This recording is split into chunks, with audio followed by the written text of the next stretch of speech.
Miss Betty, early blight take over my tomato. And me pepper full of powdery mildew. What me I go do? Clear way. Oh, you are tell me fi clear way. Me think me a your friend.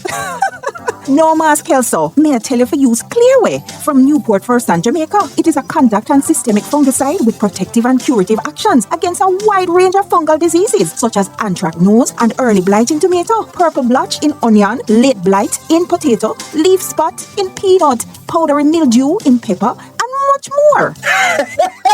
Thanks, Miss Betty. You're really my friend. Me call me Newport-Fersan rep right now. Can't forget that name there. Clearway. Clearway. Farmers, get your supply today. Another premium product from Newport-Fersan, Jamaica Limited.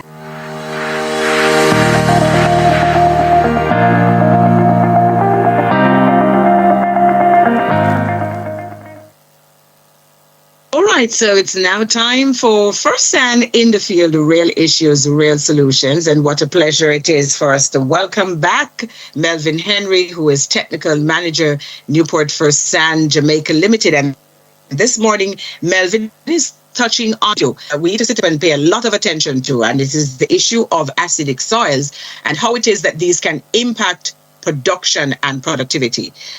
We are also going to be joined by a number of other guests. We have Chavan Lyttle, Product Development Agronomist, who will join Melvin for conversation. We also have Raquel, Goodwilll, and Gaville, Richie. So quite a bit of information to be shared with us this morning. Let me first of all say good morning to Melvin. Melvin, good morning and welcome back to the show. How are you?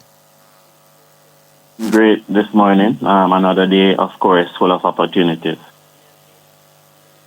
And of course, Melvin, lots of opportunities always to share information. How challenging is acidic soils for our farmers? Let me start there before I bring in the others.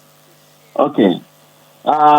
Very challenging, and just to put things into a bit of perspective in understanding what you're referring to by acidic soils.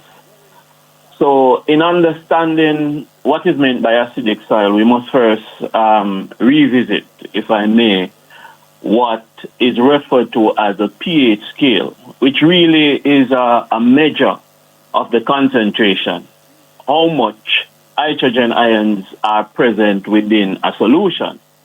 And the pH scale has a range from 0 to 14. So 7, which falls in the middle of the scale, is considered neutral.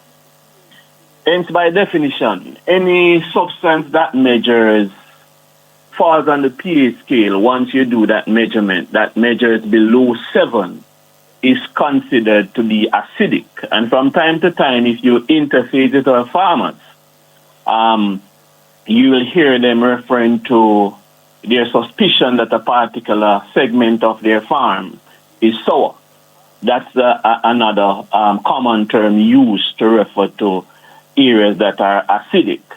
Now, it is important to note that whilst anything that falls below 7 in terms of a reading is considered acidic, there are different classifications of acidity. So, for example, a soil that measures between 6.6 and 6.1 is considered slightly acidic. Moderately acidic would be 6 to 5.6. Strongly acidic between 5.5 and 5.1. Very strongly acidic between 5 and 4.6. And extremely acidic, which is a scenario that we actually discover and have seen repeatedly here in Jamaica, is any soil that its acidity or its measurement on the pH scale falls below 4.5. Now, this is cause for concern, and when we look at the entire distribution, because what we have been doing as a company at Newport-Fersan over the years is that we have been analyzing the data from the soil samples done across the length and breadth of the island. And what we're noticing is that whereas because of the mere fact that Jamaica is predominantly a limestone country, a lot of the soil pH are above 7, which is alkaline. But this morning we're looking at the acidic scenarios. And we're seeing where anywhere between 28 and 25 and 28% of the soils tested are coming out to be falling within the acidic range. So this has serious implications, and we'll go further into discussing what are some of the implications for having these conditions in our soils and how it impacts production and by extension productivity. Melvin, is there anything that has happened or that has been happening perhaps in terms of the changing climatic conditions that might be impacting or how much of these acidic soils we are seeing around the country? Okay, so there are several factors. There are several factors that contribute to or determine whether or not the soil is acidic or is becoming acidic. And I look at a few of these. Now, the first one is we all know that soils are derived from parent material, and the major parent material are rocks. Now, different types of rocks, when they break down to form soil, either form acid soils or alkaline soils. So if it is, for example, the soil is derived from what we refer to as igneous rocks, like granite, for example. These sort of rocks are dominant more than in Jamaica, yes, in the Eastern Caribbean. So all of those small island states with volcanic activities, you tend to see a higher percentage of your soil, and in some countries, all really coming out to be acidic. So the parent material is a factor that determines whether or not a soil is acidic. Another factor that determines if a soil is acidic or is becoming acidic is the level of rainfall that a particular area is exposed to. Now, commonly when we listen to, for example, the news, the weather news, you'll hear that you'll be having rains in the hilly interior of the island. So we're talking about, so if you look at Jamaica running from east to west, or vice versa, the interior of the island tends to have the higher ridges. So we're talking about the Blue Mountain areas coming all along back to Westmoreland into those high areas that they normally, under normal circumstances, they enjoy higher levels of rainfall. Now, the thing about rainfall is that whilst it is good in providing the necessary water for the crops to grow and thrive, there is this phenomenon of leaching that can contribute to soil acidity. What do I mean by that? When heavy rainfalls occur, especially on soils that have a high internal drainage, oftentimes nutrients or elements within the soil that is known to keep the soil in check, closer to neutral, are actually leached out of the soil. These are calcium, potassium, and magnesium. These are the three major balancing nutrients that we refer to as basic cations. Now, so in addition to being a critical component of the health of the plant, a part of plant nutrition, once these nutrients are leached from the soil, it means that the space or the void that they create is left for the said hydrogen ions that we spoke about earlier that determines the soil acidity. They now have place to take residence within the soil. And the higher the number or the concentration of hydrogen ions, now replacing your calcium that is leached, your potassium and your magnesium in the form of carbonates, then your soil acidity becomes a problem. Another factor is where perennially, so over the years, the growth pattern or the production systems would see the cultivation of crops that are high users of calcium, magnesium, and potassium, And once these crops produce, essentially what is happening is that we're exporting or we're removing these elements from the soil. And if there's not adequate replacement, what you'll find happening again, a similar scenario with the leaching, is that once these nutrients are removed from the soil particles, then they are replaced by hydrogen ions in high quantities, again, making your soil acidic and more acidic. So for areas, for example, that you have years of production of easily banana and plantains and pineapples are the three top users, for example, of potassium. And if it is that you have been cultivating banana in a particular area for years without paying close attention to proper crop nutrition, what it means is that you would have depleted your calcium, magnesium, and potassium to the level where they are now replaced by hydrogen ions, thereby contributing to the existing acidity of the soil. So there is then a direct connection, Melvin, in terms of lower production numbers or output and the soil acidity. Absolutely, absolutely. So the productivity of any crop, Altia, is inextricably linked to how well the crop is able to survive, being void of or is able to handle any stress factors. And when we talk about stress factors, we're talking about excess or too little water, high or low temperatures, pests and diseases, just to name a few. And in reality, the resilience of a plant to deal with these said stress factors is largely dependent on how healthy that plant is.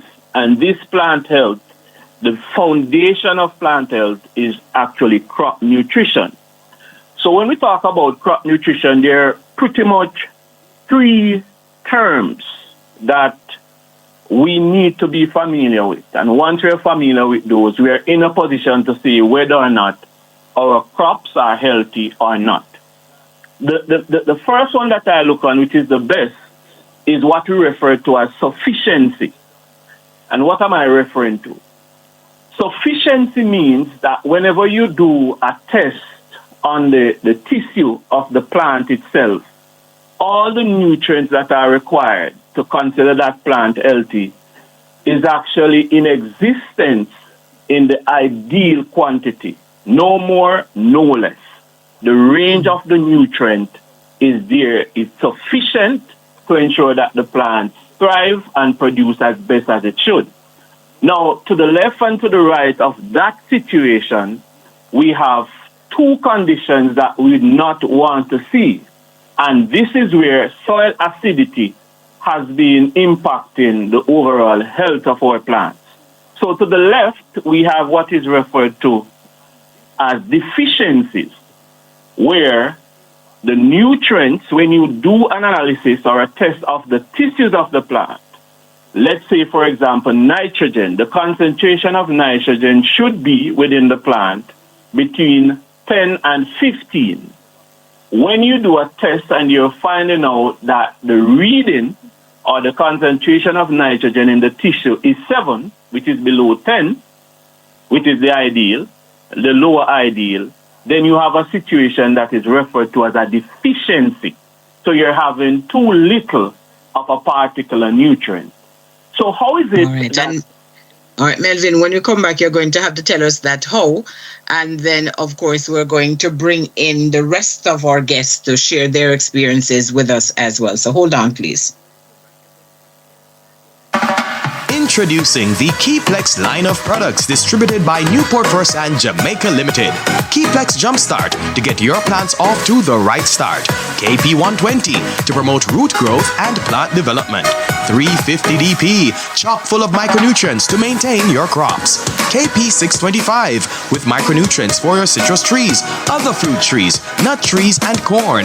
Plus Blossom Formula with chelated calcium, chelated magnesium, and boron for a wide variety of row and tree crops. The Keyplex line of products distributed by Newport-Fersan Jamaica Limited, the first on the land.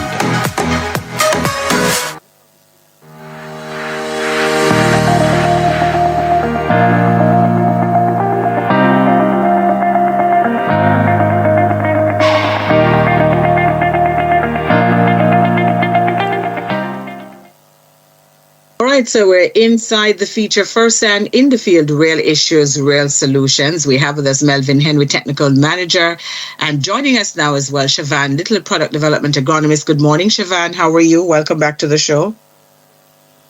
Yeah, I'm giving thanks, Nice, cool Good to have you on with us. And we also have the first of two guest farmers, Raquel Goodwilll, on standby as well. Ms. Raquel, good morning and welcome to Farm Talk. How are you? Good morning. Thank you. I'm fine. Good to have you on with us.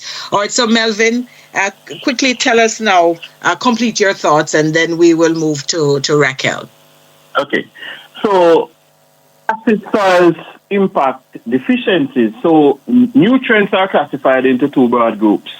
Macronutrients required in large quantities by the crops and micronutrients in small quantities. In an acid soil condition, depending on the level of acidity, what you'll find happening is that your macronutrients are not available. So, for example, calcium would not be as available as it should to the crop. And as a result of that, that leads to a lot of deficiency issues where you have, for example, your blossoming rot. You have a situation below the soil that we refer to as leaky roots, where the roots actually absorb the nutrients, but because of the fact that the roots now are poorly developed, because calcium acts like cement within the structure of the plant, then the roots become porous, and the nutrients that was previously absorbed before making its way up into the system of the plant actually falls out. To the other extreme, Althea, and the final point here is where we have toxicity. And this means that when we do the analysis, we're finding more than is desirable, the levels of a particular nutrient within the system of the plant. And one such toxicity that continues to affect us is one that we refer to as aluminum toxicity. What it means is that once the soil becomes acidic, aluminum becomes very soluble to the extent where it starts to disrupt the growth and development of the root system of the plant. So oftentimes, a farmer might notice a stunted or sluggish growth of a particular plant. It is because of the fact that aluminum has become so available, it has been absorbed by the roots of the plant, and it is deteriorating the root system, and ultimately that has its rippling effect on growth, development, and ultimately production. Wow. And so we see those connections. Let us bring Miss Goodwilll in. Miss Goodwilll, can you just tell us a little bit about your own experience on your farm trying to cultivate in acidic soil and how it is that the intervention by Newport-Fersan changed firstly your observations and ultimately the results? Oh, okay. My experience is I'm in the category, as Melvin said, as extremely acidic, which was below 4.5. A 4.3 pH.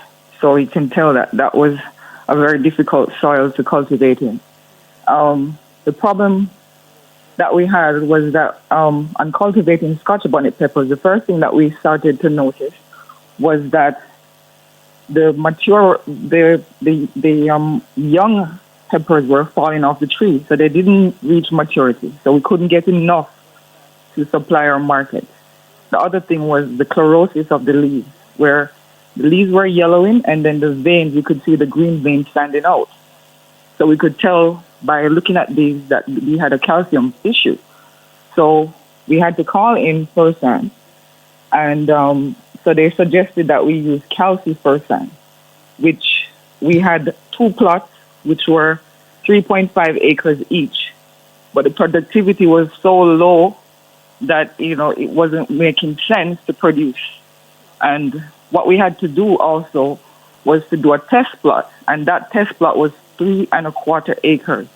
So it's less than 1 acre, and we tried the calcifersan in that plot, and what we experienced was very phenomenal because the test plot that we did was less than 1 acre, and it produced over 45,000 pounds over 7 months, which both of the plots that we had, the bigger plots, which were 3.5 acres each, did not produce that amount. So we could tell that was phenomenal. So the result, it was a different... Sorry? No, I said, of course, because I can well imagine how shocked you were at those kinds of returns. Yes. So when we saw that, we had some hope, because one of the issues that we had was with our markets. We had a particular exporter that we sold to, and when they sent the peppers, when they exported them, the customer that they exported to had to send pictures of peppers that were broken down, because the cell walls of the peppers were so weak that it just broke down. By the time they got it, the peppers virtually just spoiled. And we felt it was horrific. We would never want to displease a customer, in particular exporters who are selling to people abroad. And that was, a horrific experience that when we realized that we needed the calcium, how critical it was, that we don't want things like that happening ever at all, because you lose your customer base.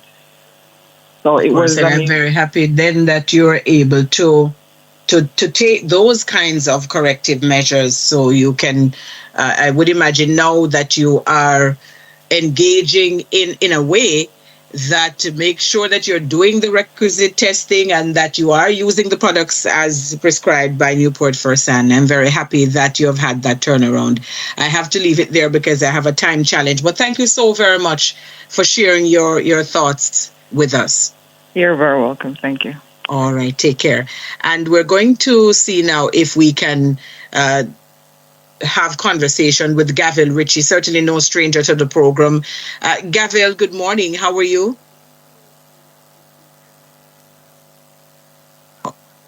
All right. Gaville? All right, we don't seem to yet have him, but let us bring in Chavan. Chavan, good morning again. Hey, morning again. Yes. While we wait to have Gaville share his experiences with us, why should farmers be paying attention to all of this that we have been discussing in terms of the impact of acid soils on productivity? That's a very good question. And simply put, the farmers are making an investment. Once you're making an investment, this is a very critical topic for them to focus on, because this is one aspect of the production system that can impact that investment in an adverse way. So they really should be paying attention to it, right? And what I mean by this is that the yields and by extension, the quality of the produce that they are going to get from crops produced on acidic soils can be impacted if the environment, will be impacted if the environment is acidic. And what we mean by this is, let's look at some practical explanations so that they can really see what we're saying. So it's documented that slight nutritional deficiencies will affect your productivity by up to a reduction in yield of 10 to 15%. And if that acidic condition causes moderate to high levels of nutrient deficiencies, that yield reduction can be up to 50%. So let's put this in terms of dollars and cents by looking at a particular crop. For example, watermelon. So watermelon produced under optimal nutrition conditions can give you a target yield of around 60,000 pounds per acre, right? So if we have slight nutritional deficiencies as a result of soil acidity, this reduction, there would be a reduction in your yield, in your target yield. So instead of getting your 60,000 pounds, you're now going to be getting around 51,000 pounds. Now, let's look at if the farm gate price for a pound of melon is $80. The returns that you'd be getting on your investment would be 4.08 million as opposed to 4.8 million. So you're looking at a loss here of about $720,000 per acre due to acid soil inducing nutrient deficiencies and reducing the yield of the crop.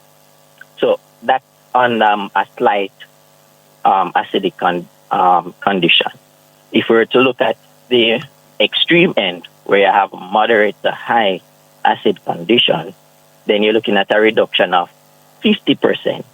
So instead of getting your 60,000 pounds, you'd now be getting 30,000 pounds of melon per acre. And using the same farm gate price, you're looking at a return of 2.4 million as opposed to 4.8 million. So that is a huge difference in in return if we don't address our soil acidity problem. And Mr. Henry mentioned it earlier. The nutritional status of our plant is very critical because this is basically helping the plant to withstand stressors from our environment. So some of the stressors that they'll encounter include our abiotic and biotic stresses. And whenever the plant health is compromised, then they're no longer able to withstand these stressors.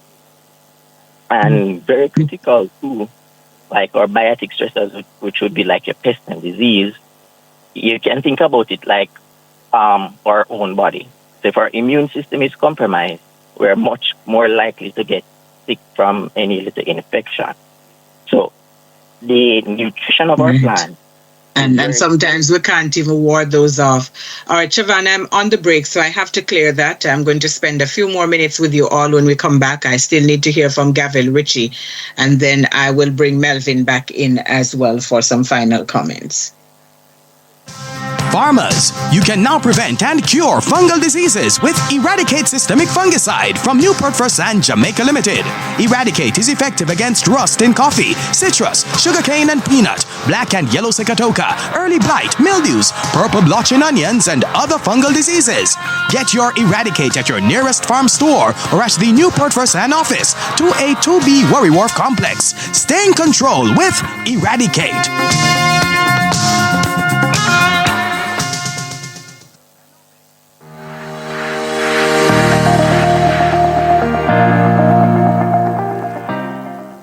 All right, rounding out our conversation now with Newport-Fersan Jamaica Limited. I have another conversation coming up right afterwards. We have to get some information in about an upcoming training exercise for our fisher folk. Melvin, I suspect we might have to do a part 2 of this. Before I come back to you, let me bring in Gaville, Richie, to tell us a little bit about his experience. Gaville, good morning and welcome back to Farm Talk. How are you? Mr. Richie? All right, I know we had him on. I'm not quite sure what is happening. We're not hearing him now. Chavan, complete your thought, because of course this is significant. Farmers are going to have to do these soil tests to ensure that they know whether or not they have acidic soils, so that they can take corrective measures. Absolutely, and we at Fersan, we've taken the approach which uses several different methods to enable our farmers to address some of the challenges posed by acid soil. And you mentioned one of them earlier, right? So we do facilitate the sampling and analysis of soil, which provide us with the information critical and necessary for us to craft sound nutrient management programs to enable the farmers to overcome and maintain their productivity levels, right? Another key component of our soil testing results is the soil pH. And the soil pH really informs us how to craft the nutrient management program in terms of addressing any issues that might be due to or as a result of adverse soil pH, right? And critical too is that farming, if we're not using information to guide our management practice in farming, we're basically playing a hit and miss game, and we can't be doing that with our investment. Okay. Absolutely not. All right. I'm almost entirely out of time. So let me bring Melvin back in, because Melvin, I understand that there is a challenge with Mr. Richie's signal. Well, let me see if I can hear him first before I bring you back in. Mr. Richie? Yes, out there. All right. Very happy that we're able to make the connection with you. So you've been having a challenge with acidic soils as well. Just tell us a little bit about that and how it is that the intervention from Newport-Fersan has assisted you. Yes, we do lots of tomatoes and watermelon down in Holland. Mm-hmm. And my soil pH is really, really low. So with the invention of Fersan, the blossom end rot in the tomatoes and the watermelon, we have managed to overcome that. And we are producing better tomatoes and better watermelon. So the quality of the fruit is better, And of course, your yields have improved. Yes, our yields have improved significantly. I like the use of the word significantly. So that is the investment that you're making in terms of the products that you have been that have been suggested for you to use. You are seeing good returns on that. We are seeing that result there. Excellent. And you know that I am always very pleased when you share those good stories with us, Gaville. Always a pleasure to have you on. All right, Melvin, I don't have a lot of time left. I can give you another minute just to talk to us about the upcoming activities. And then I suspect that we're going to have to have a part 2 of this. So I have just a minute left to share with you. So go ahead, Melvin.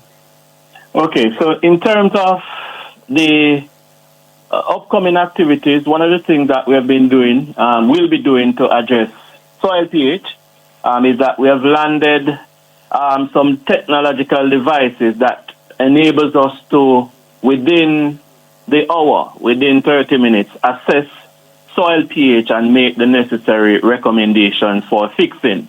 So unlike waiting for the soil sample itself to go to the lab and back, we're now in a better position to respond in a shorter time. Upcoming activities, Irish potato training will run Monday the 9th at 10 a.m.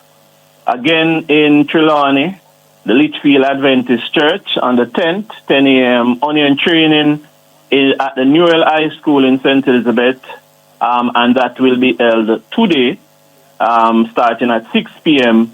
And we have peanuts farmers training in St. Elizabeth on Thursday, and this will be done at the Northampton here in the Northampton area in St. Elizabeth. So the trainings continues in earnest, and we're hoping that our farmers turn out to be better able to do what they do best.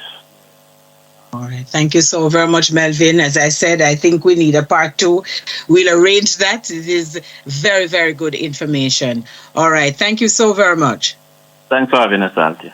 All right. Take care. Melvin Henry. And of course, we say big thank you as well to Chavan Lyttle, Raquel, Goodwilll, and Gaville, Richie. Let us just take a quick word from them, and then we shift gears to talk about upcoming training for fisherfolk. All right. So, First Hand in the Field, Real Issues, Real Solutions was brought to you by Newport-Fersan Jamaica Limited, first on the land.